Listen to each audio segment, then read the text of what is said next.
Hey, Sophia. What's going on? Cassandra. I was just trying to get a hold of one of you guys. I'm at the meeting spot, but there's no one here. What? Are you still half asleep? What are you talking about? We left already because you didn't show up at the meeting spot. Huh? The meeting spot was the car park in front of the East Park, right? I arrived here 15 minutes earlier than the agreed time.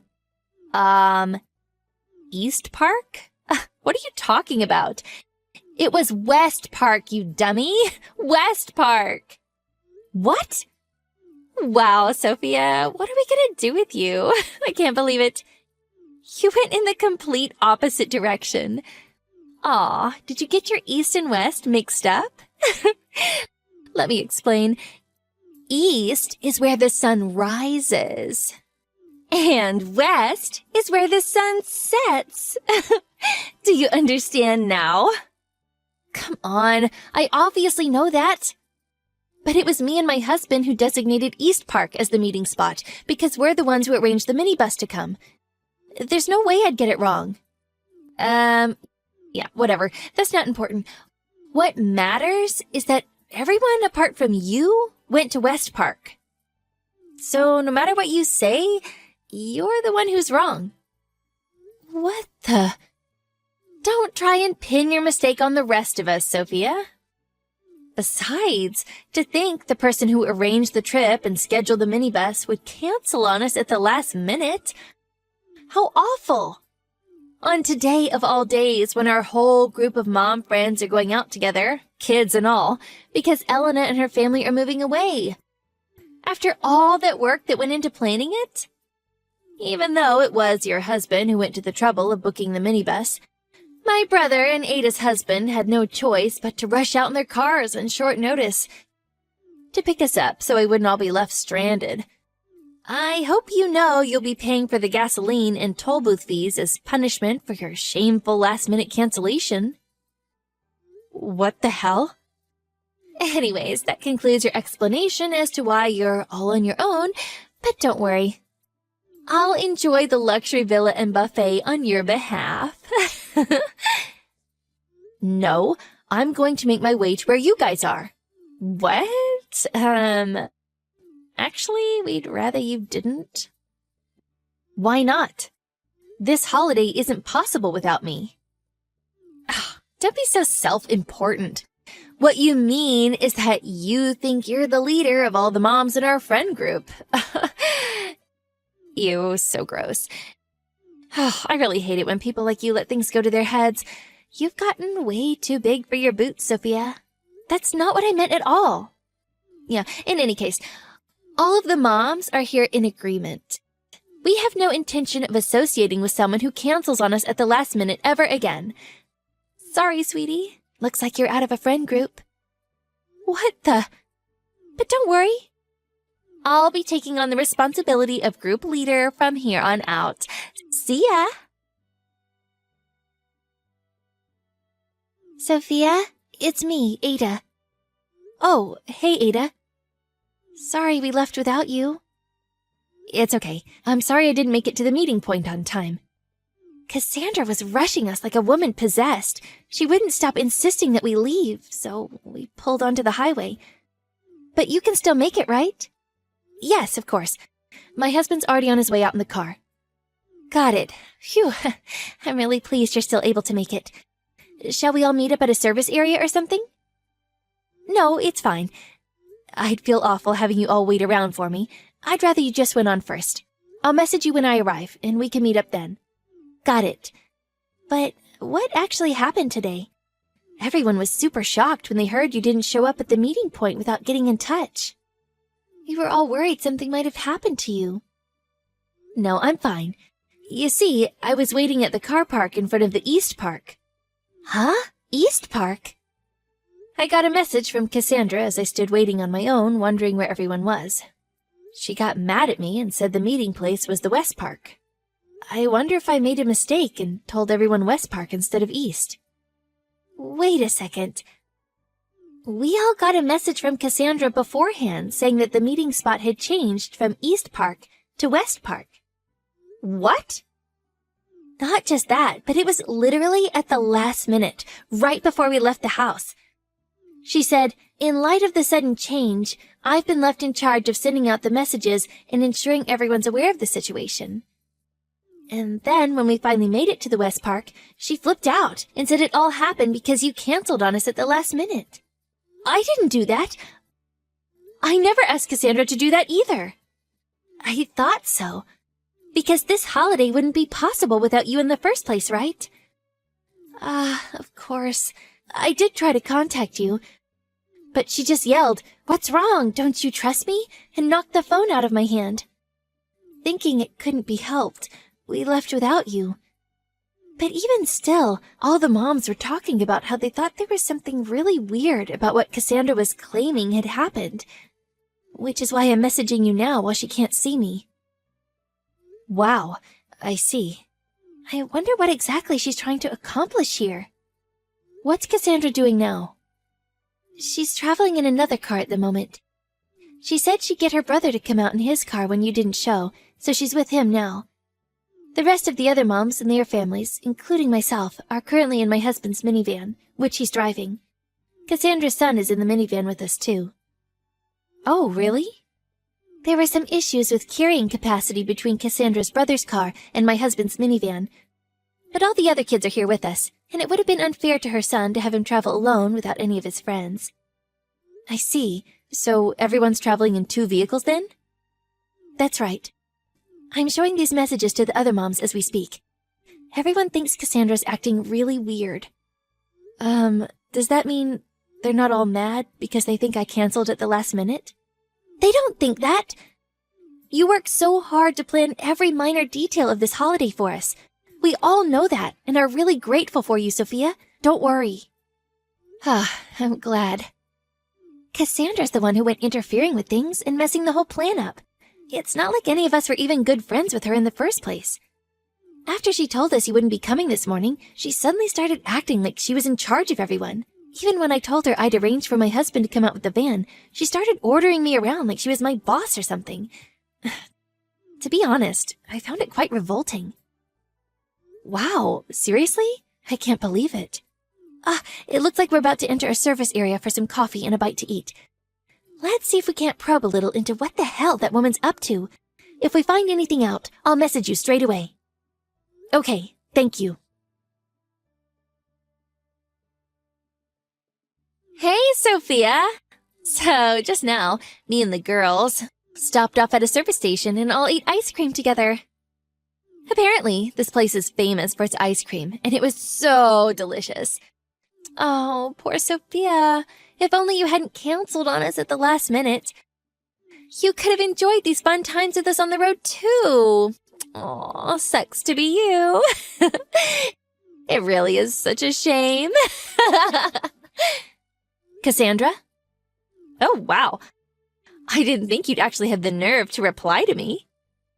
When you say you stopped off at a service area, that means you've been traveling on the highway, right?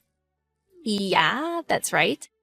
Me and the other moms in the car are getting on like a house on fire. We're having a blast, Sophia. It's such a riot here.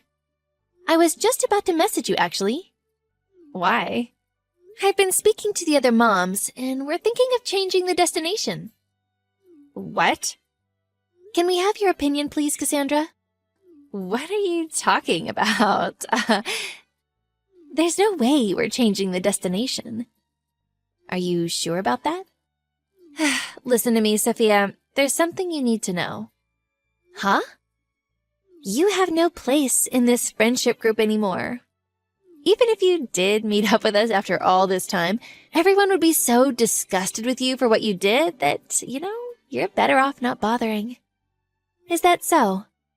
But don't get the wrong idea. I'm not warning you to be mean. I'm warning you out of kindness. I'm probably the only one in this group kind enough to take you to task on your laziness and poor attitude, so you do well to listen to what I have to say. Anyways, see ya.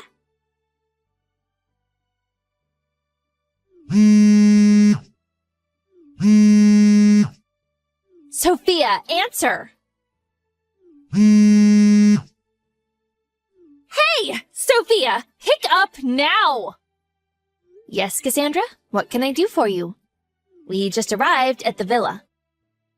But the minivan with everyone else in it that was right behind our car until now isn't here. Huh? I've been messaging everyone to try and figure out where they went, but no one's replying. My son's in that minivan. Are you involved in this somehow? I mean, you're asking me if I'm involved, but I did ask you earlier, didn't I? About changing the destination? What? Everyone else was happy with it and got on board with my suggestion right away. But since you were insistent on sticking with the original plan, we just decided to leave you to it. So the minivan with everyone else pulled off at a junction earlier to head on to the new destination. What? I didn't know anything about this. And what about my son? You can't take my son from me like this. This is kidnapping, you know. Kidnapping. That's strange. You should have had a message from your husband explaining the situation by now. Huh? My husband? Yes, your husband. Huh? Wait, no way. That message I got before dinner? He said he wouldn't be joining us for the holiday, but he must have had some kind of objective, because apparently he's been following you in a rental car this whole time. What? No way. He messaged me around 10 a.m. to tell me what he was doing, and he sent me a thumbs up when I told him we'd changed destinations, so he was fully aware, which is why your son's with your husband now. So you have absolutely no need to worry. Wait a second. What the... By the way, Cassandra? What? Where do you plan on sleeping tonight? Oh yeah. Isn't this a bit wasteful of you guys to go changing the destination all of a sudden like this, after all the planning that went into it? Wasteful? There's a huge luxury villa right in front of me as I write this message. There's no way I'm not staying here after coming all this way. Well, you see, Cassandra. Don't worry, I'll enjoy it to the fullest on you guys' behalf, since you all decided not to come. I have the key to the villa. What? I did tell you when I was coming up with the holiday plan, didn't I? That's one of the villas my cousin owns. What? Wait a sec. By any chance, when you said this holiday wouldn't be possible without you, is this what you meant? Yes, that's right. And I heard this from the other moms too. But the whole thing with the misunderstanding with the meeting spot and the accusations of the last-minute cancellations were all part of your scheme, weren't they? What do you mean? I found out what you did because the other moms in the minivan messaged me. They thought something weird was going on and were concerned about where I was. In the unlikely event that I wasn't able to come along for the holiday for some reason, the plan was to entrust the key to the villa to Ada, who also knows my cousin. However, you claimed that I simply didn't show up at the meeting spot without contacting anyone. At that point, everyone could see the glaring holes in your story and started to suspect something fishy was going on. Which is why not a single person in the group believed you when you said I'd pulled out last minute. To be honest, Cassandra, I have no idea why you did this. But when I explained everything to my cousin, he was absolutely furious. To quote his message, there's no way I'm letting a scheming nutjob like that in my villa. So, as well as changing the destination, he very kindly invited us to another one of his villas, so none of us would have to associate with you any further. Which obviously meant that a condition of staying at the new place is that we didn't bring you with us. Oh my God. That said, we did think it'd be a little rude to change the plan behind your back, which is why I contacted you earlier asking what you thought about it. I was going to use it as an opportunity to suggest you book a hotel separately. But you insisted you had no interest in changing the destination. What? That's what that message was about? Yes. So, now that everything's clear, we'll be enjoying our holiday together now. Wait. Where are me and my brother supposed to stay tonight? We hardly brought any money with us. You can't just leave us hanging out to dry like this. Oh, yeah, that reminds me. There's one more thing that's more than just a little bit fishy. When I was talking to your husband earlier, he told me that you don't have a brother. What? I wonder who that guy you're with right now could be. I won't say anything, but I think I've got a pretty good idea. No, Ugh. Anyways, let's both enjoy our holidays, shall we? See ya! Apparently, Cassandra and her brother ended up sleeping in the car in front of the luxury villa. It seems she was under the mistaken impression that the moms in our friendship group were actually the boss mom clique at kindergarten. She had convinced herself that I was the leader of the boss moms because of my active role in the group, and the purpose of her scheme was to overthrow me and claim my position. The thing is, the actual boss moms are a completely different group. As for the matter with Cassandra's brother, it turns out he's actually her lover. Her plan to use our mom holiday as camouflage to fulfill her dream of a night of steamy passion in a luxury villa was an abject failure. As her marriage fell apart, her husband hired a lawyer, and after half a year of squabbles and legal wrangling, the divorce was finalized, and her husband took custody of their son. Due to all the crazy shenanigans she pulled, she was forced to pay a much higher rate of compensation than usual. Her inability to control her sordid desires ended up pretty much ruining her life.